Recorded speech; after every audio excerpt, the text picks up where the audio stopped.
எனக்காக நீ என்ன செய்தாய், எனக்காக நீ என்ன செய்தாய், உனக்காக மரித்தேனே, எனக்காக நீ என்ன செய்தாய், எனக்காக நீ என்ன செய்தாய். தந்தை, மகன், தூய ஆவியின் பெயராலே ஆமென். இரக்கத்தின் ஊற்றே இறைவா, உம் திருமகன் இயேசுவின் பாடுகளையும் இறப்பையும் நாங்கள் நினைவு கூறுகின்றோம். அவர் நடந்து சென்ற சிலுவையின் பாதையில் அவரை பின் சென்று நடந்திட நாங்கள் வந்துள்ளோம். இறுதி வரை இயேசுவின் உண்மை சீடராக நாங்கள் வாழ வரமருள வேண்டுமென்று உம்மை இறைஞ்சி மன்றாடுகின்றோம். ஆமேன். இப்போது நாம் செய்த பாவங்களுக்கு மனம் வருந்தியவர்களாக உத்தம மனஸ்தாப ஜெபத்தை சொல்வோம். என் இறைவா, நன்மை நிறைந்தவர் நீர், அனைத்திற்கும் மேலாக அன்புக்கு உரியவர்.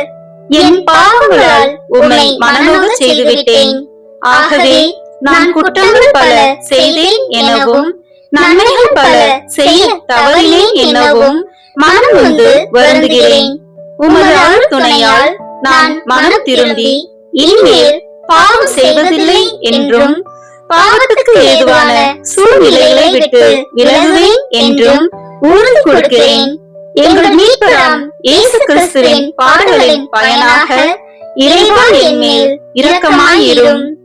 திவ்ய இயேசுவே, எங்களுக்காகவும் உத்திருப்பு நிலை ஆன்மாக்களுக்காகவும் சிலுவை பாதையை தியானிப்பவர்களுக்கு அளிக்கப்படும் பலன்களை அடைய விரும்பி உம் இரக்கத்தை கெஞ்சி மன்றாடுகிறோம். புனித மரியாவே, வியாகுல அன்னையே, இயேசுவின் பாடுகளின் போது அவரோடு நீர் உடனிருந்து அவருடைய பாடுகளில் பங்கேற்றது போல நாங்களும் எங்கள் அயலார் அனுபவிக்கும் துன்பங்களில் அவர்களுடன் இருந்து துணை புரியும் ஆற்றலை பெற உம் திருமைந்தனிடம் எங்களுக்காக வேண்டிக் கொள்ளும். ஆமென். சிலுவை பாதை முன்னுரை. உலக வரலாற்றையே கிமு கிபி என்று வகுத்த பாதை, இறைமனித உறவுக்கு பாலம் படைத்த பாதை இயேசுவின் சிலுவை பாதை. இறைவனின் அன்பிற்கு இல்லை எல்லை என்றும் எண்பித்த பாதை இயேசுவின் சிலுவை பாதை. இது என்றோ நடந்து முடிந்த கதையோ பாதையோ அல்ல. இறை உறவில் வாழும் நம் அனைவரின் வாழ்வு பாதை இது. 2000 ஆண்டுகளுக்கு முன்பு இயேசு சென்ற கல்வாரி பயணத்தின் நினைவு படலம் அல்ல இது. இன்று நாம் வாழ்ந்து கொண்டிருக்கிற வாழ்வு நிலையை, வாழ்வு சூழலை, வாழ்வின் போக்கை சுட்டி காட்டும் கண்ணாடியே இப்பாதை. இந்த பாதையில் பயணத்தை தொடங்கும் நம்மை பார்த்து இயேசு சொல்கிறார், அன்பு பிள்ளைகளே, நான் மனிதனாக மண்ணிலே அவதரித்தது நீங்கள் உங்களது மனித வாழ்வை மாண்புடன் வாழ்ந்து காட்ட முடியும் என்று பாடம் புகட்டவே, உங்கள் குறைகளை களைந்துவிட்டு நீங்களும் புனிதத்தினால் புடமிடப்பட வேண்டுமென்று சுட்டி காட்டவே நான் மன்னனாக அவதரிக்கவில்லை, மாவீரனாகவும் தோன்றவில்லை. சாதாரண மனிதனாக உங்களை போன்ற சாமானியனாகவே அவதரித்தேன். என்னையே வெறுமையாக்கி அடிமையின் தன்மை கொண்டு மனிதருக்கு ஒப்பானேன். ஏன் தெரியுமா? நீங்கள் நல்ல மனிதர்களாக இருக்க வேண்டும் என்பதற்காகவே. நீங்கள் நல்ல மனித பண்புகளோடு உங்களின் மற்றவரின் மனித மாண்புகள் காத்திட விரும்பினால் என்னோடு நடந்திடுங்கள், வாருங்கள், வாதிடுவோம். முதல் நிலை, இயேசு தீர்ப்பிடப்படுகிறார். திவ்ய இயேசுவே, உம்மை ஆராதித்து வணங்கி உமக்கு நன்றி அறிந்த தோத்திரம் செய்கிறோம். அதேனென்றால் உமது பாரமான திருச்சிலுவையாலே உலகை மீட்டீரே.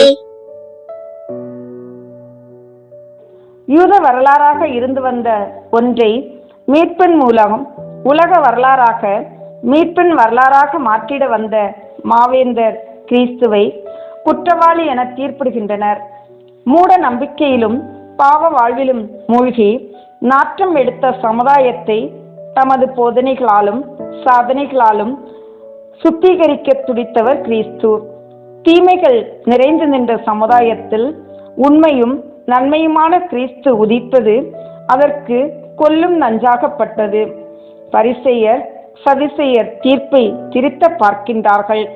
தங்கள் நலனுக்காகவும் தங்களது சன்னதிகளின் நலனுக்காகவும் செயல்பட முனைகின்றனர். உண்மையின் பக்கம் உலகம் போவதை தடுக்க உண்மையே அளித்தால் போதும் என்று எண்ணி திட்டம் தீட்டிவிட்டனர். கிறிஸ்துவை சிலுவை சாவுக்கு தீர்ப்பிட கோஷங்கள் எழுப்புகின்றனர். இந்த வேஷங்களையும் அவற்றின் தாக்கங்களையும் தவிர்க்க இயலாத பிலாத்துவும் தீர்ப்பினை திருத்தி எழுதிவிடுகிறான். 10 கைகளின் ஓசை ஒத்த கையின் ஓசையை அமுக்கிவிடும். நமது சமுதாயத்திலும் தீர்ப்புகள் திரிக்கப்படுவது நடந்து கொண்டேதான் இருக்கின்றன. ஆணவத்தின் கை அப்பாவிகளை அடக்கி ஆளுவதை, நேர்மையோடு நடப்பவர்களை நேர்மையற்றோர் நிந்திப்பதை, இருப்பவர்களை புகழ்வதை, இல்லாதவர்களை இகழ்வதை நாம் தினந்தோறும் காண்பது உண்மைதானே? இதனை கண்டு இது இன்றைய உலகின் நியதி என்று நாம் ஊமையாகத்தானே இருக்கிறோம். இயேசு நம்மை பார்த்து கூறுகிறார், என் பிள்ளைகளே, பிலாத்தும் என் மீது பகை கொண்ட யூதரும் அநியாயக்காரர்கள், அக்கிரமிகள் என்று கூறி நீங்கள் அமைதியாகிவிடுவது ஏன்? நீங்களும் அக்கிரமிகளாகத்தானே இருக்கிறீர்கள். மற்றவர்கள் துன்புறுத்தப்படுவதையும் அவமானப்படுத்தப்படுவதையும் பார்த்தும் பார்க்காதது போன்று நீங்கள் ஊமைகளாக இருந்து அவர்கள் மீது சிலுவைகளை சுமத்துவதில்லையா? ஜெபம். அவதூறுகளை தாங்கி அவமான சின்னமான சிலுவையையும் மீட்பின் சின்னமாக மாற்ற முடியும் என மாற்றிய வேந்தரே, சக மனிதர்கள் அவமானப்படுத்தப்படும் போதும் தூற்றப்படும் போதும் வெந்த புண்ணிலே வேலினை பாய்ச்சுவது போன்று நாங்கள் நடந்து கொள்ளாமல் அவர்கள் மீது அக்கறை கொண்டு அந்நேரங்களில் அவர்களுக்கு உற்ற துணையாகி ஆறுதல் அளித்திட அருள்தாரும். ஆமேன். எங்கள் பேரில் தயவாயிரும் சுவாமி, எங்கள் பேரில் தயவாயிரும். எங்கள் பேரில் தயவாயிரும் சுவாமி, எங்கள் பேரில் தயவாயிரும். மரித்த விசுவாசிகளுடைய ஆத்துமாக்கள் சர்வேஸ்வருடைய இரக்கத்தினால் நித்திய சமாதானத்தில் இளைப்பாற கடவன. ஆமேன். இரண்டாம் நிலை, இயேசுவின் மேல் சிலுவை சுமத்தப்படுகிறது. திவ்ய இயேசுவே, உம்மை ஆராதித்து வணங்கி உமக்கு நன்றி அறிந்த தோத்திரம் செய்கிறோம். அதேனென்றால் உமது பாரமான திருச்சிலுவையாலே உலகை மீட்டீரே. குறிக்கோள் கொண்ட மனிதன் குறுக்கிடும் தடைகளே படிக்கட்டுகளாகி நடக்கின்றான். இலக்கு இல்லாதவன் இருந்த இடம் நின்று கொண்டே இலக்கு எதிர்கொண்டு வருவதாக கருதுகிறான். நமது பாதை நாயகர் கிறிஸ்து உறுதி கொண்ட உள்ளத்தோடு இலக்கு நோக்கி பயணத்தை தொடங்குகின்றார். இயேசுவை அரசனாக்கி அன்றாட பசி தீர்த்து கொள்ளலாம் என அலைந்தது ஒரு கூட்டம். இயேசு போகும் இடமெல்லாம் கூடி சென்று கோஷம் போட்டது ஒரு கூட்டம். இயேசுவோடு உண்டி கொடுத்து ஒன்றாக நடந்து சீடர் என்ற பெருமையுடன் நடந்தது இன்னொரு கூட்டம். ஆனால் எந்த கூட்டமும் இயேசுவின் கண்ணுக்கு முன்பு இப்போது இல்லை. சூரியன் உதித்தவுடன் ஓடி மறையும் இருள் போன்று துன்பம் என்ற சிலுவையை கண்டவுடன் தூரம் சென்று விட்டனர். அவர்கள் எல்லாம் இலக்கின்றி திரிந்த கூட்டங்கள். ஆனால் கொள்கை வீரர் கிறிஸ்துவோ தந்தையின் திருவுளம் நிறைவேற்றுவதே என் உணவு என்று தான் உரைத்ததை உண்மையாக்கிட தளர்வின்றி வீரநடை போட ஆரம்பிக்கின்றார். மாவீரர் இயேசு நம்மை பார்த்து கேட்கிறார், மகனே, மகளே, முன்பு உரைக்கப்பட்ட இந்த 3 வகையான கூட்டத்தில் தான் நீயும் இருக்கிறாயா? 10ஓடு 11 அத்தோடு நானும் ஒன்று என்று வாழ்கிறாயா? என்னை அறியவும் அறிவிக்கவும் பிரதிபலிக்கவும் உனக்கு கடமை உண்டு என்ற பொறுப்போடு மீட்பை நோக்கி நடப்பாயா? ஜெபம். லட்சிய வீரரே, கிறிஸ்து நாயகரே, நாங்கள் எங்களது வாழ்வு பாதையில் உம்மோடு எப்போதும் இணைந்திருக்கவும், உறுதியான லட்சியத்தோடு உம்மை நோக்கி பயணிக்கவும், உம்மை அறியவும், அறிவிக்கவும், பிரதிபலிக்கவும் கடமைப்பட்டவர்கள் என்பதை உணர்ந்து வாழ அருள் புரியும், வழிநடத்தும். ஆமீன். எங்கள் பேரில் தயவாயிரும் சுவாமி, எங்கள் பேரில் தயவாயிரும். எங்கள் பேரில் தயவாயிரும் சுவாமி, எங்கள் பேரில் தயவாயிரும். மரித்த விசுவாசிகளுடைய ஆத்துமாக்கள் சர்வேஸ்வருடைய இரக்கத்தினால் நித்திய சமாதானத்தில் இளைப்பாற கடவன. ஆமீன். மூன்றாம் நிலை. இயேசு முதல் முறையாக கீழே விழுகிறார். திவ்ய இயேசுவே, உம்மை ஆராதித்து வணங்கி உமக்கு நன்றி அறிந்த தோத்திரம் செய்கிறோம். அதேனென்றால் உமது பாரமான திருச்சிலுவையாலே உலகை மீட்டீரே. உரலில் அகப்பட்டது உலக்கைக்கு தப்புமோ? கல்நெஞ்சம் கொண்ட கயவர்களிடம் மாட்டிக்கொண்ட கிறிஸ்துவுக்கு சிலுவையின் சுமையோடு கூலிக்கு மாரடிக்கும் இந்த போர்வீரர் கூட்டத்தின் கசையடியும் கசப்பான வசைமொழிகளும் அவரை கீழே தள்ளுகின்றன. முள் இல்லாமல் ரோஜா இல்லை, சோதனையின்றி சாதனை இல்லை, தோல்வியின்றி வெற்றியும் இல்லை. மனம் எவ்வளவுதான் உறுதியோடு இருந்தாலும் உடல் தளர்வது இயற்கை. இதே சோதனையைத்தான் கிறிஸ்துவும் சந்திக்கிறார். துணிந்தவன் சாவுக்கு பகைவன், சோர்ந்து விட்டவன் தனக்குத்தானே பகைவன் ஆகிறான். இங்கே கிறிஸ்து தனக்குத்தானே பகைவராகவில்லை, சாவுக்கு பகைவர் ஆகின்றார். கிறிஸ்துவின் உடல் தளர்ந்தாலும் உள்ளம் சோர்ந்து விடவில்லை. தந்தையின் திட்டம் நிறைவேற்ற வேண்டும் என்ற அவரது தனியாத தாகம் சுமையையும் சுகமாக்கி தருகின்றது. ஆகவே உறுதி கொண்டவராக, உரம் கொண்டவராக எழுந்து நடை போடுகிறார். அவர் நம்மை பார்த்து கூறுகிறார், பிள்ளைகளே, வாழ்விலே இன்பமும் துன்பமும் சுழல் சக்கரங்கள் என்பதை நீங்கள் மறந்து விடுவது ஏன்? புயலுக்கு பின் அமைதி போன்று உங்கள் போராட்டங்களுக்கு பின்னும் தோல்விகளுக்கு பின்னும் வெற்றிகள் கிட்டும் என்பதை மறந்து சோர்ந்து போவது ஏன்? சின்ன சின்ன துன்பங்களை கூட தாங்க இயலாது. இறைவா, ஏன் எனக்கு இந்த சோதனை? நீ இருக்கிறாயா இல்லையா என்று கூறி விரக்தியில் வீழ்வது ஏன்? என்னை நிந்திப்பது ஏன்? இன்பத்தில் லயிப்பது போல துன்பத்திலும் சோர்வின்றி நடக்க பக்குவம் கொண்டவர்களாக மாறிவிடுங்கள். ஜெபம். உடல் தளர்ந்தாலும் உள்ளம் தளராமல் உறுதியோடு நடைபோட்ட வெற்றி நாயகரே, நாங்கள் சோதனை அலைகளால் தாக்கப்படும் போது வேதனையிலும் விரக்தியிலும் விழுந்திடாமல் உறுதியோடு உமது வழி நடக்க வரம் தாரும். ஆமீன். எங்கள் பேரில் தயவாயிரும் சுவாமி, எங்கள் பேரில் தயவாயிரும். எங்கள் பேரில் தயவாயிரும் சுவாமி, எங்கள் பேரில் தயவாயிரும். மரித்த விசுவாசிகளுடைய ஆத்துமாக்கள் சர்வேஸ்வருடைய இரக்கத்தினால் நித்திய சமாதானத்தில் இளைப்பாற கடவன. ஆமீன்.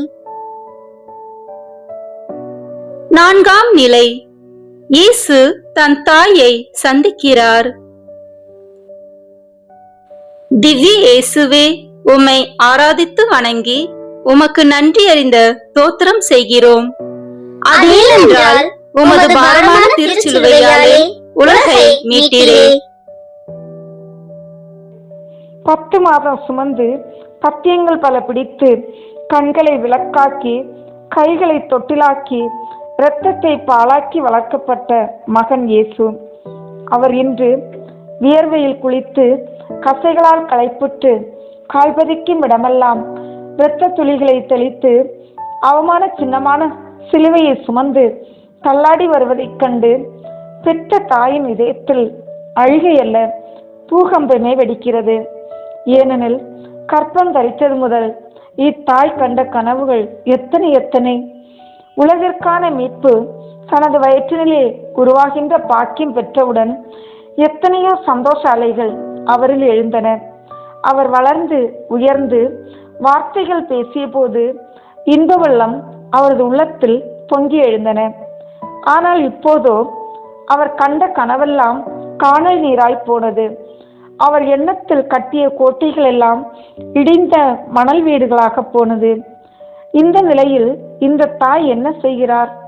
அவர் அழுது ஆர்ப்பாட்டம் செய்யவில்லை, விழுந்து புரண்டு புலம்பவில்லை. இவையெல்லாம் வியப்பானதே. தமது விழிகள் வழியாகவே தம் மகனோடு பேசுகிறார். மகனின் லட்சிய பயணம் சிறப்புற இதை வழியாக வாழ்த்து கூறுகிறார். அன்பையும் ஆறுதலையும் தேற்றுதலையும் கண்களால் பரிமாறி உள்ளத்தால் அவரோடு உடனிருந்து அவருக்கு உற்ற துணையாக அவரை பின் சொல்லவும் செய்கிறார். இந்த வீரத்தாய் நம்மை பார்த்து விளம்புவது, அன்பு பெற்றோரே, ஒளிமயமான எதிர்காலத்தை உங்கள் பிள்ளைகளுக்கு உருவாக்கிட துடிப்பது சரியே. ஆனால் உங்கள் எண்ணங்களுக்கு எதிராக பிள்ளைகள் நடந்தாலோ எதிர்பார்ப்புகளை நிறைவேற்றிட தவறினாலோ அன்பை பரிமாறாமல் எங்கள் பெயரை கெடுக்க பிறந்திருக்கிறாய், குடும்ப மானத்தை குலைக்க பிறந்திருக்கிறாய் என்று ஆக்ரோஷமான வார்த்தைகளால் அவர்களை தாக்கவும் தண்டிக்கவும் செய்கிறீர்கள்.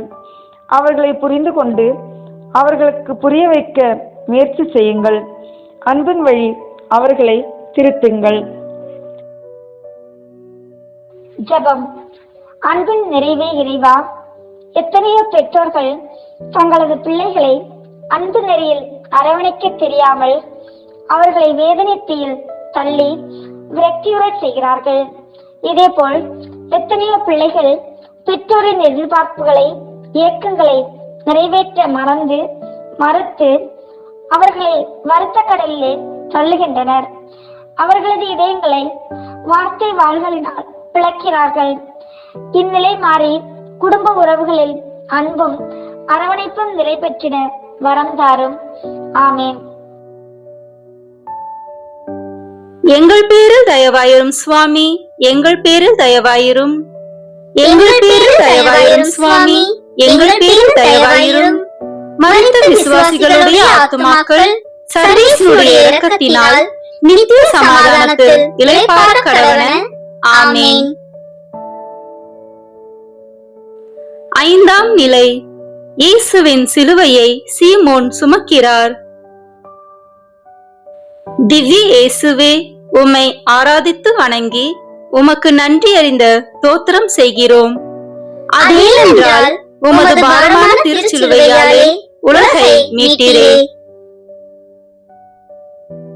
தனது நண்பனுக்காக உயிரை கொடுப்பதை விட மேலான அன்பில்லை என்று நட்புக்கு இலக்கணம் தந்தவர் இயேசு.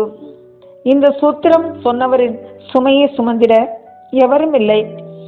நண்பர்கள் என்று அடையாளம் காட்டிக்கொண்ட சீடர்கள் உயிருக்கு பயந்து ஓடி மறைந்து கொண்டது பரிதாபமானது. இயேசு பாரம் தாங்காமல் பரிதவிக்கும் போது, நடக்க இயலாது தட்டு தடுமாறி விழும்போது அவரை தாங்கி நிறுத்தி தோள் கொடுத்திட தோழர்கள் யாரும் இல்லாதது துக்கமானதே. இயேசுவிடமிருந்து பல்வேறு நன்மைகளை பெற்று மகிழ்ந்தவரும் பெருமையோடு அவரின் சீடர் என்று அவரோடு இருந்தவரும் அவருடைய சிலுவை பாதைக்கு சிறிதும் உதவ முன்வராத நிலையில் அயலார் ஒருவர் இயேசுவின் பழுவை பகிர்ந்திட பணிக்கப்பட்டதும் அவர் அன்போடு அதனை பகிர்ந்து கொண்டதும் பெரிதானதே. வேர்கள் அழிந்தாலும் விழுதுகளால் தாங்கப்படும் ஆலமரத்தை போன்று வேர்களாக நின்று வேதனையை பகிர்ந்து கொள்ள வேண்டிய சீடர்கள் மறைந்தாலும் சீற்று மனிதராகிய சீமோன் துன்பங்களை பகிர்ந்து கொண்டு இறையாசியில் பெற்ற தோழனாகிறார். இந்த சீமோன் சிலுவையை சுமக்க படைவீரர்களால் பணிக்கப்பட்டாலும் பயன் கருதாது அவர் செய்த நன்மைக்கு கடவுள் அவருக்கு அளித்த பலன்கள் ஏராளமாக இருந்திருக்கும் என்பதில் வியப்பே இல்லை. இயேசு கூறுகிறார், பிள்ளைகளே, உங்களை நோக்கி என் சுமைகளோடு நான் வருகிறேன். என் சுமைகளை பகிர்ந்து கொள்வீர்களா? இல்லை பயந்து ஓடிவிடுவீர்களா? பகிர்ந்து கொள்ளும்போது எதுவும் பாதி ஆகிறது. சக மனிதர்களின் பாரங்களை சோகங்களை பகிர்ந்து கொள்ள நீங்கள் தயாராக இருங்கள். சுமை தாங்கிகளாக மாறி என் இளைப்பாற்றியை அவர்களுக்கு அளித்திடுங்கள். ஜெபம். அன்பின் ஊற்றி இறைவா, பல்வேறு வேளைகளில் வாழ்விலே பார சுமைகளையே சுமந்து பரிதவித்துக் கொண்டிருக்கும் எங்களின் அயலாரை, அண்டை வீட்டாரை கண்டும் காணாதிருந்திருக்கின்றோம். இதயம் வந்து வாடிப்போன உள்ளங்களுக்கு முன் நாங்களும் இதே மற்றவர்களாகவே வாழ்ந்திருக்கின்றோம். இதற்காக மன்னிப்பு வேண்டுகிறோம். இனியாவது ஈரமான இதயம் உள்ளவர்களாக வாழ்ந்திட அருள் தாரும். ஆமீன். எங்கள் பேரில் தயவாயிரும் சுவாமி, எங்கள் பேரில் தயவாயிரும். எங்கள் பேரில் தயவாயிரும் சுவாமி, எங்கள் பேரில் தயவாயிரும். மரித்த விசுவாசிகளுடைய ஆத்துமாக்கள் சர்வேஸ்வருடைய இரக்கத்தினால் நித்திய சமாதானத்தில் இளைப்பாற கடவன. ஆமீன். ஆறாம் நிலை. இயேசுவின் முகத்தை வெரோனிகா துடைக்கிறார். திவ்ய இயேசுவே, உம்மை ஆராதித்து வணங்கி உமக்கு நன்றி அறிந்த தோத்திரம் செய்கிறோம். அதேனென்றால் உமது பாரமான திருச்சிலுவையாலே உலகை மீட்டீரே. எண்ணற்றவர்களின் துயர்துடைத்த இயேசுவின் இன்முகத்தில் தூசி படிந்திருக்கிறது. அருள் வீசிய அவர் முகம் மங்கிய நிலை பெற்றிருக்கிறது. ஏன் சிலுவையின் சுமையினாலா? சீற்றம் கொண்டு செயல்படும் படைவீரர் செயல்களினாலா? இல்லை, யூத சட்டங்களும் சம்பிரதாயங்களும் மனிதனை கட்டு போட்டிருந்த அவலத்தின் ஆத்ம சுமையினாலே. சுயநல போர்வைக்குள் மறைந்து கொண்டு எவன் எக்கேடு கெட்டு போனால் என்ன என்று வாழ்ந்து கொண்டிருந்த மனிதர்களினால், அவர்களின் மனிதாபிமானமற்ற போக்கினை பற்றிய மன சுமையினாலே இயேசு வாடி போயிருக்கிறார். இவ்வேளையில் இயேசுவுக்கு ஆறுதலான நிகழ்வு ஒன்று அங்கு அரங்கேறுகிறது. வெரோனிகா என்ற வீர பெண்மணியின் துணிவினால் அது நிகழ்கிறது. சூழ்ந்து நிற்கும் போர் வீரர் கூட்டத்தின் முன்பே அவர் துணிந்து வந்து இயேசுவின் முகம் துடைத்த துணிவு இயேசுவுக்கு ஆறுதலாகிறது. அவரது முகம் துடைக்கப்பட்டதால் அல்ல, மாறாக யூத சமுதாயத்தை கட்டி வைத்திருந்த கட்டுகளான பெண்ணென்றால் பேதை, அவள் அஞ்சி வாழ வேண்டியவள், அடங்கி போக வேண்டியவள், அடுப்பு ஊதி ஒளிந்து மறைந்து வாழ வேண்டியவள் போன்ற முடமாக்கும் நம்பிக்கைகளின் முகம் கிழித்து அவர் வெளியே வந்தது இயேசுவுக்கு ஆறுதல் அளித்தது.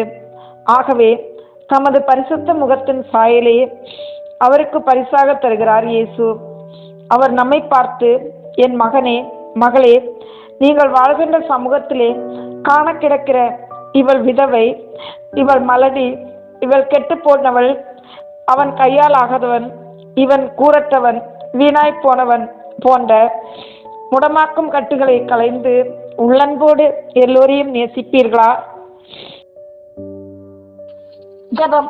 அன்பின் இறைவா, நாங்கள் பிறரின் இயலாமையையும் இல்லாமையும் சுட்டி பேசி அவர்களை வேதனைக்கு ஆட்படுத்தாமல் அவர்களுக்கு ஆதரவளித்து தேற்றுபவர்களாக வாழ அருள்தாரும். ஆமீன். எங்கள் பேரில் தயவாயிரும் சுவாமி, எங்கள் பேரில் தயவாயிரும். எங்கள் பேரில் தயவாயிரும் சுவாமி, எங்கள் பேரில் தயவாயிரும். மரித்த விசுவாசிகளுடைய ஆத்துமாக்கள் சர்வேஸ்வருடைய இரக்கத்தினால் நித்திய சமாதானத்தில் இளைப்பாற கடவன. ஆமீன். ஏழாம் நிலை. இயேசு இரண்டாம் முறை கீழே விழுகிறார். திவ்ய இயேசுவே, உம்மை ஆராதித்து வணங்கி உமக்கு நன்றி அறிந்த தோத்திரம் செய்கிறோம். அதேனென்றால் உமது பாரமான திருச்சிலுவையாலே உலகை மீட்டீரே. சிலுவையின் பழுவும் சேவகர்களின் சாட்டையடியும் கரடுமுரடான பாதையும் இயேசுவை மீண்டும் மண்ணில் வீழ்த்துகின்றன. மண்ணோடு மண்ணாக இயேசு மறுபடியும் வீழ்கிறார். கோதுமை மணி மண்ணில் வீழ்ந்து மடியாவிட்டால் அது அப்படியே இருக்கும். அது மடிந்தால்தான் மிகுந்த விளைச்சலை அளிக்கும். விதைகள் விழாமல் விருட்சங்கள் தோன்றுவதில்லை. சோதனைகள் இல்லாமல் சாதனைகள் இல்லை போன்ற சொற்சித்திரங்கள் நினைவில் எழுகின்றன. பரிசேயர்களுக்கு தக்க பதிலடி கொடுத்து பாடம் கற்பித்தவர் இயேசு. அசுத்த ஆவிகளை அலறி ஓடச் செய்தவர். ஆலயத்தை அசுத்தம் செய்தவர்களுக்கு சாட்டையடி கொடுத்து விரட்டியவர் அவர். ஆனால் அவரோ அநியாயமாக சாட்டையால் அடித்து நொறுக்கப்படுகிறார். படை வீரர்களின் பரிகாசத்தால், பதவி வெறியர்களின் சூழ்ச்சியால், பார சிலுவையின் சுமையினால் உடல் தளர்ந்து வீழ்கிறார். இயேசு வீழ்ந்தபடி கிடக்கவில்லை, வீறு கொண்டு எழுகிறார். தந்தையின் சித்தத்தை இறுதி மூச்சு வரை நிறைவேற்றுவேன் என்ற உறுதியோடு எழுகிறார். நமது வாழ்விலும் பல்வேறுபட்ட சூழ்நிலைகள் நம்மை கீழே தழுகின்றன. சோதனை மீது சோதனை போதுமடா சுவாமி. பட்ட காலிலே படும், கெட்ட குடியே கெடும், இருப்பதை விட இறப்பதே மேல், புண்பட்ட மனதை புகைவிட்டு ஆற்று, மறக்க குடி, குடித்து மற போன்ற புலம்பல்களையும் பொல்லாத வேதாந்தங்களையும் நமது அன்றாட வாழ்விலே கேட்கிறோம். ஆனால் மனித வாழ்வு நம்பிக்கையில் தான் மையம் கொண்டுள்ளது என்பதையும், சோதனையில் சுக்கு நூறாகி போவதும், வேதனையில் வீழ்ந்து மூழ்கி கிடப்பதும் வேண்டாம். என் மகனே, மகளே, முள்வேலிக்குள் சிக்கிய சிறு செடி கூட முண்டி வெளிவருவது நம்பிக்கையிலே. ஆகவே நம்பிக்கை கொள்ளுங்கள். உங்கள் வாழ்வுக்கு அச்சாணியாக நான் இருக்கிறேன், கலங்காதீர்கள் என்கிறார் இயேசு. ஜெபம். உள்ளம் கலங்க வேண்டாம், நான் உங்களோடு இருக்கிறேன் என்று உரைத்த அன்பு இறைவா, நாங்கள் எங்கள் வாழ்விலே உண்மையே மையமாகவும் அச்சாணியாகவும் நம்பிக்கையாகவும் கொண்டு வாழ்ந்திட வரம் தாரும். ஆமேன். எங்கள் பேரில் தயவாயிரும் சுவாமி, எங்கள் பேரில் தயவாயிரும். எங்கள் பேரில் தயவாயிரும் சுவாமி, எங்கள் பேரில் தயவாயிரும். மரித்த விசுவாசிகளுடைய ஆத்துமாக்கள் சர்வேசுடைய இரக்கத்தினால் நித்திய சமாதானத்தில் இளைப்பாற கடவன. ஆமேன். 8ஆம் நிலை. இயேசு எருசலேம் பெண்களுக்கு ஆறுதல் கூறுகிறார். திவ்ய இயேசுவே, உம்மை ஆராதித்து வணங்கி உமக்கு நன்றி அறிந்த தோத்திரம் செய்கிறோம். அதேனென்றால் உமது பாரமான திருச்சிலுவையாலே உலகை மீட்டீரே. இயேசுவாகிய பச்சை மரத்தின் நிலை கண்டு எருசலேம் பட்டணத்து பெண்கள் மாரடித்து புலம்புகிறார்கள், கண்ணீர் வடித்து கலங்குகிறார்கள். யார் யாருக்காக அழுவது? தனக்காக, தன் பாவங்களுக்காக அழவேண்டிய கூட்டம் இயேசுவுக்காக கண்ணீர் வடிப்பது தேவையற்ற ஒன்று என்று அந்த தேவமகன் கூறுகிறார். எனக்காக அழ வேண்டாம், மாறாக உங்களுக்காகவும் உங்கள் மக்களுக்காகவும் அழுங்கள் என்கிறார். பச்சை மரத்துக்கே இவ்வாறு செய்கிறார்கள் என்றால் பட்ட மரத்துக்கு என்னதான் செய்ய மாட்டார்கள் என்று கூறி அவர்களுக்காக பரிதாபப்படுகிறார். ஆடிக்காற்றிலே அம்மியே பறக்கும் போது இலவம் பஞ்சின் நிலையை எடுத்தா கூற வேண்டும் என்ற விதத்தில் அவர் வருந்துகிறார். இயேசுவுக்காக அழுவது எளிது. நமக்காக, நம் குற்றங்களுக்காக, நம் பாவங்களுக்காக, நாம் செய்யும் துரோகங்களுக்காக, அநியாயங்களுக்காக, அக்கிரமங்களுக்காக அழுவதுதானே சிறந்தது. நான் வீழ்ந்தாலும் சரி, எதிரிக்கு ஒரு காலாவது போக வேண்டும் என்ற எண்ணங்களில் நம்மில் சிலர் எரிவதில்லையே. குடும்பமே குலைந்தாலும் குலையட்டும், மருமகளின் கொட்டம் அடங்கட்டும் என்று எண்ணும் மாமியார்கள் இல்லையா? மணவாளரின் மனம் கலங்கினாலும் பரவாயில்லை, மாமியாரின் திட்டம் களைய வேண்டும் என்று திட்டமிட்டு செயல்படும் மருமக்கள் இல்லையா? தாயை பிச்சை எடுக்க விடும் பிள்ளைகள், தன் சொத்தை அழிந்தாலும் சரி, தமையனுக்கு சிறிது கூட கிடைக்க கூடாது என்று நீதிமன்றத்தில் நிற்கும் சகோதரர்கள் இல்லையா? இப்படிப்பட்ட நிலைகளுக்காக நாம் அழ வேண்டாமா? என் மகனே, மகளே, நன்மையும் நன்மைத்தனங்களும் ஆமை போல ஊர்ந்து வருகின்றன. தீமையும் தீமையின் நச்சு காற்றும் காட்டு தீ போன்று பரவி நிற்கிறது. இதை மாற்ற உன்னால் இயன்ற அளவில் நீ ஏதாவது செய்வாயா என்று இயேசு நம்மிடம் கேட்கிறார். ஜெபம். அன்பு இறைவா, தான் தனது என்ற சுயநல வட்டங்களுக்குள் எங்களையே சுருக்கிக் கொண்டு மனித உறவுகளை மாசுபடுத்தி வருகிறோம். இறை மனித உறவை எட்டி பார்க்க இயலாதவர்களாக நாங்கள் இருக்கும் நிலைக்கு வருந்துகிறோம். இனியாவது நாங்கள் பகிர்வு, தோழமை, சமத்துவம், சகோதரத்துவம் போன்ற இறை பண்புகளில் எங்களை இணைத்துக் கொண்டு வாழ அருள் தாரும். ஆமேன். எங்கள் பேரில் தயவாயிரும் சுவாமி, எங்கள் பேரில் தயவாயிரும். எங்கள் பேரில் தயவாயிரும் சுவாமி, எங்கள் பேரில் தயவாயிரும். மரித்த விசுவாசிகளுடைய ஆத்துமாக்கள் சர்வேசுடைய இரக்கத்தினால் நித்திய சமாதானத்தில் இளைப்பாற கடவன. ஆமென். 9ஆம் நிலை. இயேசு 3ஆம் முறை கீழே விழுகிறார். திவ்ய இயேசுவே, உம்மை ஆராதித்து வணங்கி உமக்கு நன்றி அறிந்த தோத்திரம் செய்கிறோம். அதேனென்றால் உமது பாரமான திருச்சிலுவையாலே உலகை மீட்டீரே. இவர் இந்த ஊரைச் சேர்ந்தவர், இந்த நாட்டைச் சேர்ந்தவர் என்று மண் மனிதருக்கு விலாசம் தருகிறது. அதே போன்று மனிதர்களும் நான் இம்மண்ணின் மைந்தன், இது எனது ஊர், நான் இந்த நாடு என்று தமது மண்ணுக்கு விலாசம் கொடுக்கிறார்கள். ஆனால் இம்மண்ணுக்கும் அதில் வாழும் மனிதருக்கும் மூலமானவர் இறைவன். இந்த கல்வாரி மண் தன்னை படைத்தவரின் திருமகனின் பாடுகளில் பங்கேற்க அவரை தன் பொன்மடியிலே 3ஆம் முறையும் தாங்கிக் கொள்கிறது. இயேசுவே, உம் வல்லமைமிக்க கரம்பட்டு வாழ்வு பெற வேண்டியோர் எத்தனையோ மனிதர்கள் இருக்கின்றனர். உண்மையின் தீபமாகிய உமது ஒளி பெற்று வாழ்வு என்ற வெளிச்சம் பெற்றிட வேண்டியவர்கள் எத்தனையோ பேர்கள் உள்ளனர். ஆகவே போகாதீர், போகாதீர், இந்த பூமியை விட்டு போகாதீர் என்று தனக்குள் அவரை இழுத்து போட்டுக் கொள்கிறது கல்வாரி மண். இயேசுவோ அந்த மண்ணை பார்த்து, கலங்காதே மண்ணே, எனது கல்வாரி பயணம் எனது காவியத்தின் கடைசி கட்டம் அல்ல. நான் மடிந்துவிடப் போகவில்லை. மானிடத்தின் மீட்புக்காக என் இரத்தம் சிந்தவும் அதன் வழி மனிதத்தை புனிதப்படுத்தவுமே நான் போகிறேன். ஆகவே புலம்பாதே என்று உரைக்கிறார். இயேசு தருகின்ற மீட்புக்காக ஏங்கிட வேண்டிய மனிதர்கள் இயேசுவை கல்வாரிக்கு காவு கொடுத்தனர்.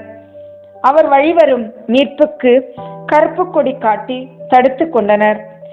இயேசு நம்மை பார்த்து கூறுகிறார், என் மகனே, மகளே, நீங்கள் என்னை மறந்து உங்கள் நம்பிக்கையை சுய பலத்தில் மட்டும் வைக்கும் போது என்னை புறக்கணிக்கிறீர்கள். பணத்திலும் பதவியிலும் அந்தஸ்திலும் செல்வத்திலும் நீங்கள் நம்பிக்கை வைக்கும் போதெல்லாம் நான் வேண்டாம் என்று அறிக்கையிடுகின்றீர்கள் என்பதை மறவாதீர்கள். ஜெபம். எங்கள் மீட்புக்காக கடைசி சொட்டு இரத்தத்தையும் சிந்திட எண்ணிய எங்கள் தெய்வமே, நாங்கள் உம்மீதும் உமது மீட்பின் மீதும் எங்கள் நம்பிக்கை வைக்க மறந்து எங்கள் சுய பலத்தில் செல்வங்களில் மட்டும் மையங்கொண்டு வாழ முனைந்தமைக்காக மன்னிப்பை வேண்டுகிறோம். எங்களை மன்னியும். ஆமேன். எங்கள் பேரில் தயவாயிரும் சுவாமி, எங்கள் பேரில் தயவாயிரும். எங்கள் பேரில் தயவாயிரும் சுவாமி, எங்கள் பேரில் தயவாயிரும். மரித்த விசுவாசிகளுடைய ஆத்துமாக்கள் சர்வேசுடைய இரக்கத்தினால் நித்திய சமாதானத்தில் இளைப்பாற கடவன. ஆமென். 10ஆம் நிலை. இயேசுவின் ஆடைகளை களைகிறார்கள். திவ்ய இயேசுவே, உம்மை ஆராதித்து வணங்கி உமக்கு நன்றி அறிந்த தோத்திரம் செய்கிறோம். அதேனென்றால் உமது பாரமான திருச்சிலுவையாலே உலகை மீட்டீரே. ஆடை இல்லாத மனிதன் அரை மனிதன் என்பார்கள். நிறைவன் முழுமையான கிறிஸ்துவையே அரை மனிதனாக்கிவிட வேண்டும் என்று நினைத்து அவரது ஆடைகளை படை வீரர்கள் களைகின்றனர். ஆட்டிற்கு தோல் உரிப்பது போன்று அவரது ஆடையை உரிப்பது இரக்கமற்ற செயல். கசையடியால் காயப்பட்டு பீரிட்ட இரத்தமும் பிளந்து நிற்கும் காயங்களும் அவரது ஆடையோடு ஒட்டி கிடக்கின்றன. ஆகவே போர் வீரர்கள் கிறிஸ்துவின் தோலையை உரிப்பது போன்று அவரது ஆடையை உரிக்கின்றனர். இதனால் இரத்த கசிவு நின்ற காயங்களில் கூட மீண்டும் இரத்தம் பீரிட்டு ஓட ஆரம்பிக்கிறது. அறுவடைக்கு பின்பு வயல்களில் அடிக்கட்டையாவது மிஞ்சி நிற்பது உண்டு. கரும்பை பிழிந்தவுடன் சக்கையாவது எஞ்சியிருப்பது இயல்பானது. ஆனால் எரிகின்ற வீட்டில் பிடுங்குகின்ற மட்டும் லாபம் என்பது போன்று இயேசுவின் உடைகளை கூட விட்டு வைக்க மனமின்றி கீழ்மனம் கொண்ட போர் வீரர்கள் இயேசுவின் ஆடைக்கு பேரம் பேசுகின்றனர். கடலை அடக்கியதாக கரை கர்வம் கொள்ள முடியுமா? காற்றை அடக்கியதாக நீர்க்குமிழ்தான் குதூகலிக்க முடியுமா? இந்த அற்பர்களின் ஆணவமும் ஆர்ப்பாட்டமும் இப்படிப்பட்டதுதான். காய்ந்தாலும் சந்தனம் மணப்பது போன்று, மடிந்தாலும் விதை முளைப்பது போன்று கிறிஸ்துவின் இறை மனித முழுமை என்றும் நிலையானது, கலைக்க முடியாதது, குறைக்க முடியாதது என்பதை இந்த அறியா பிறவிகள் அறிந்திருக்க இயலாது. படை வீரர்களின் செயல்களுக்கு தீர்ப்பு சொல்ல நாம் தயார். ஆனால் நாம் புரியும் குற்றங்களுக்காக நம்மை தீர்ப்பிட இறைவன் இருக்கிறார் என்பதை நாம் மறப்பது ஏன்? என் பிள்ளைகளே, நீங்கள் உங்களது சொந்த விருப்பு வெறுப்பினால் உங்கள் அயலார்களை அவமதிப்பதில்லையா? உங்கள் எண்ணங்களை நிறைவேற்றிக் கொள்ள அடுத்தவர்களின் பெயருக்கும் புகழுக்கும் பங்கம் விளைவித்து அவர்களை அரை மனிதர்களாக்குவதில்லையா? பிறரின் உணர்வுகளையும் எண்ணங்களையும் புரிந்து கொள்ளாமல் அவர்களை ஊனப்படுத்துவதில்லையா? இயேசுவின் இந்த கேள்விகளுக்கு நமது பதில் என்ன? ஜெபம். இரக்கத்தின் உருவே எம் இறைவா, நாங்கள் எங்கள் அன்றாட வாழ்வு பயணத்தில் கீழ்மனம் கொண்டவர்களாக மாறி எங்கள் அயலாரை புண்படுத்திய தருணங்களுக்காக மனம் வருந்துகிறோம். எதிர்வரும் காலங்களிலாவது பிறரின் மனித மாண்புகளை மதித்து வாழ்ந்திட, மனித மாண்புகளை நாங்கள் காத்திட வரம் தாரும். ஆமீன். எங்கள் பேரில் தயவாயிரும் சுவாமி, எங்கள் பேரில் தயவாயிரும். எங்கள் பேரில் தயவாயிரும் சுவாமி, எங்கள் பேரில் தயவாயிரும். மரித்த விசுவாசிகளுடைய ஆத்துமாக்கள் சர்வேஸ்வருடைய இரக்கத்தினால் நித்திய சமாதானத்தில் இளைப்பாற கடவன. ஆமீன். 11ஆம் நிலை. இயேசு சிலுவையில் அறையப்படுகிறார். திவ்ய இயேசுவே, உம்மை ஆராதித்து வணங்கி உமக்கு நன்றி அறிந்த தோத்திரம் செய்கிறோம்.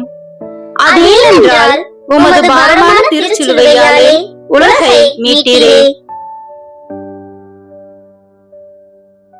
அன்புக்கு கைவிலங்கு, அநியாயத்திற்கு கொடியேற்றம், நீதிக்கு தண்டனை, அநீதிக்கு அவமரியாதை, வன்முறைக்கு வக்காலத்து, அமைதிக்கு ஆடை உரிப்பு, இவை யாவும் இன்றைய சமுதாயம் சந்திக்கும் அவலங்கள்.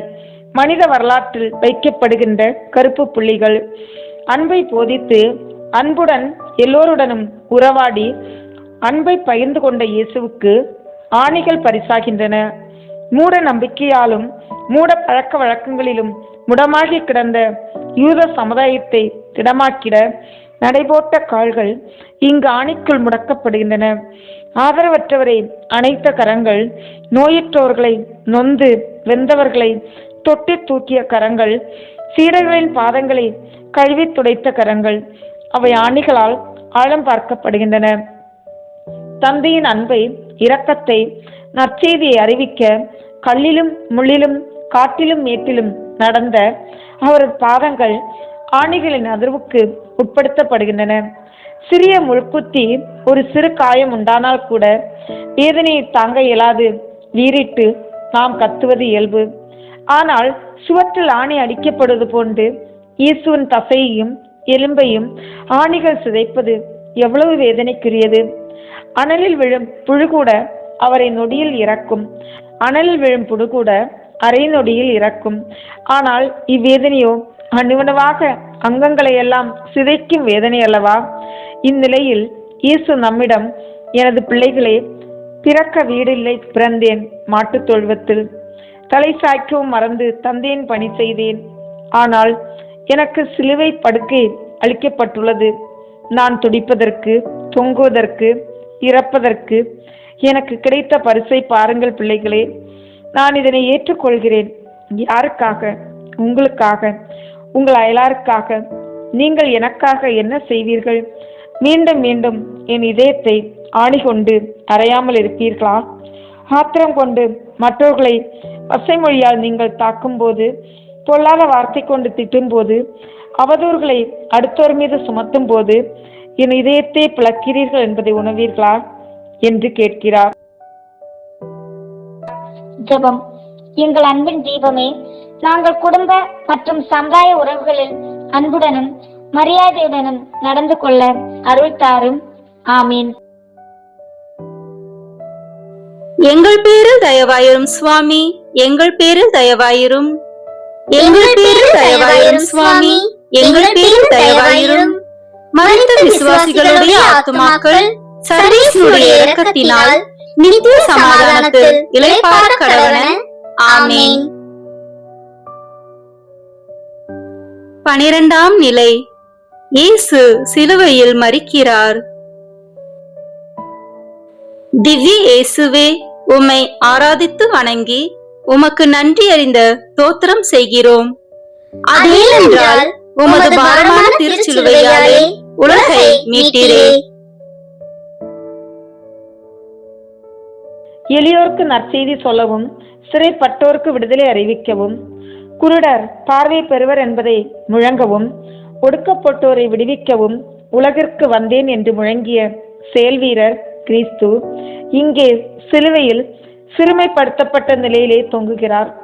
வானகமிருந்து வந்து இந்த வையக மக்களை மீட்க மனுவானவரை விண்ணுக்கும் மண்ணுக்கும் இடையில் அரைமுழ துணையோடு அவமான நிலையில் தொங்க வைத்தனர் மன்னக மாந்தர். அன்பாகிய கிறிஸ்துவுக்கு அன்பு காட்டப்படவில்லை, இரக்கமாகிய கிறிஸ்துவுக்கு இரக்கம் காட்டப்படவில்லை, நீதி சூரியனாகிய கிறிஸ்துவுக்கு தகுந்த நீதி வழங்கப்படவில்லை. இருப்பினும் அவர் விண்ணகத்தை மன்னகத்தை இணைக்கும் பாலமே நான் தான் என்று அடையாள சின்னமாக ஆகாயத்திற்கும் பூமிக்கும் இடையில் தொங்கி நிற்கிறார். பிறரை விடுவித்தான் தன்னையே விடுவித்துக் கொள்ளட்டும் என்று கேலி செய்கிறது ஒரு கூட்டம். நீ யூதர்களின் அரசனானால் உன்னையே காப்பாற்றிக்கொள் என்று எள்ளி நகையாடுகிறது படைவீரர் கூட்டம்.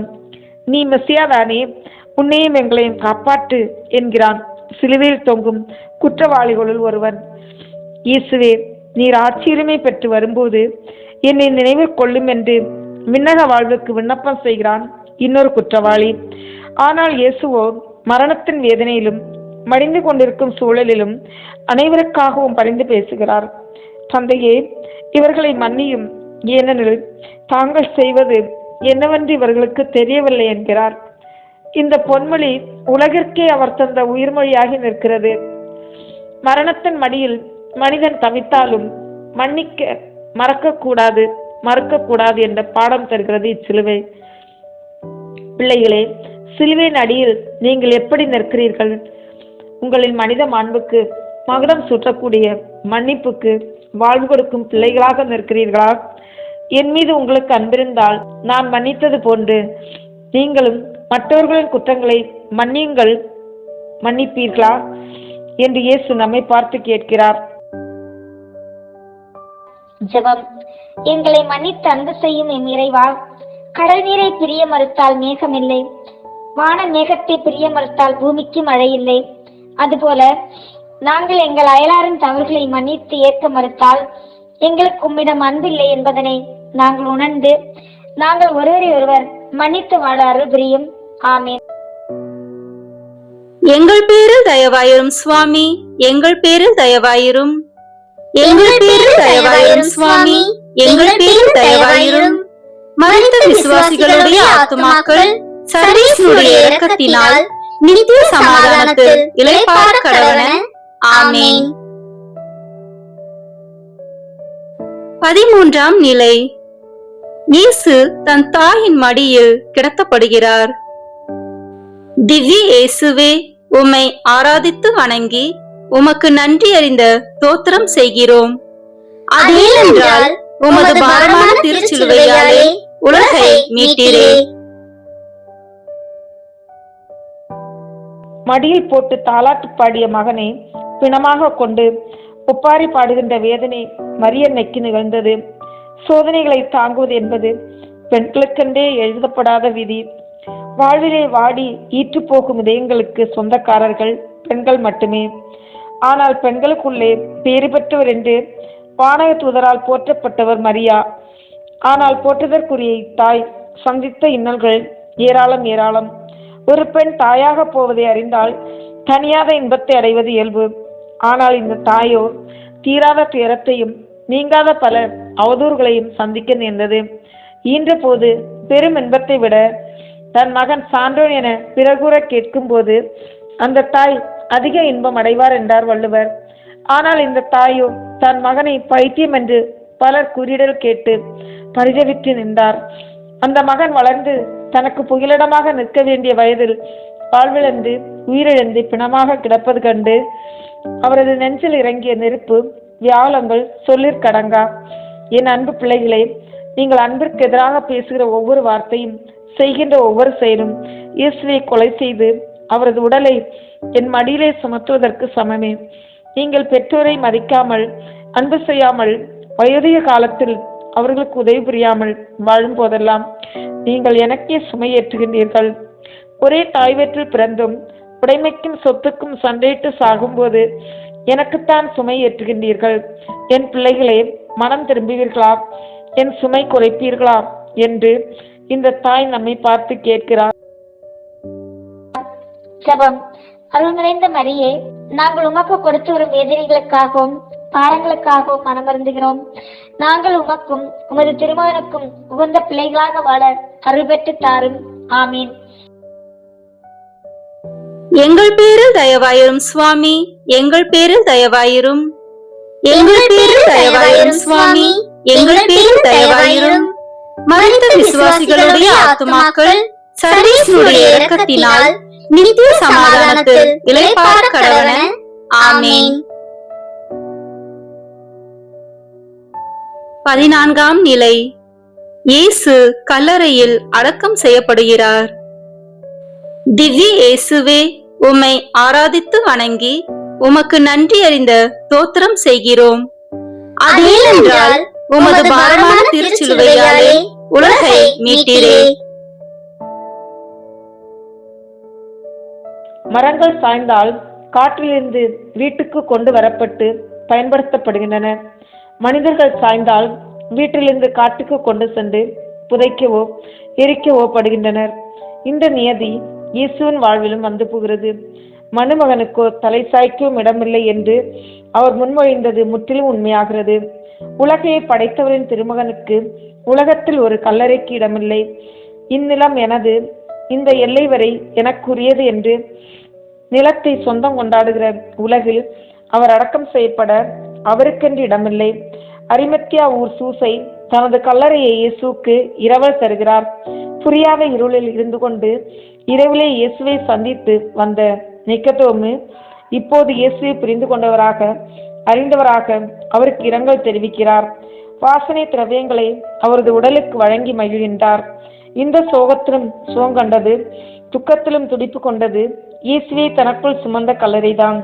கடவுளின் உடலை காத்திட கிடைத்த பேற்றினை எண்ணி பெருமை கொள்கிறது. இயேசு என்ற சரித்திரத்தை தனக்குள் தாங்கி இக்கல்லறை காவியம் படைக்கிறது. மாட்டுத் தொழுவத்தில் மகிழுடன் உதித்த சரித்திரம், உலகோரை மீட்க தனது உயிரையே குடித்த சரித்திரம், இரவை தந்த கல்லறையில் இழப்பாருகின்ற சரித்திரம். இப்படிப்பட்ட சரித்திரத்தை தனக்குள் தாங்கி அந்த கல்லறை காவியம் படைத்தது. ஆனால் கல்லறைக்கு வெளியே நிற்பவர்களின் எண்ண கனவுகள் வேறு. அந்த கல்லறை காவியம் படைக்கும் என்பதை அறியாமல் விடிந்து விட்ட வானத்தில் மறைந்துவிடும் நட்சத்திரங்கள் போன்று இயேசுவின் வாழ்வும் பட்டு போய்விட்டதாக நினைக்கிறது ஒரு கூட்டம். மூடிய கல்லறைக்குள் தங்கள் கனவுகளும் புதைந்து போயிட்டு என்று வாடி நிற்கிறது இன்னொரு கூட்டம். ஆனால் அந்த கல்லறை மட்டும் கதிரவன் ஒளிகண்ட காலை பனி போன்று மழையின் வரவால் மகிழும் வாடிய உயிர் போன்று களிப்புடன் மகிழ்ந்திருக்கிறது. உலக மாந்தரே, உலகத்திலே பொய்மை உண்மையை வெல்வதாக புலம்பாதீர்கள். அநீதி நீதியை வெல்வதாக அழாதீர்கள். பகைமை அன்பை வெல்வதாய் பரிதவிக்காதீர்கள்.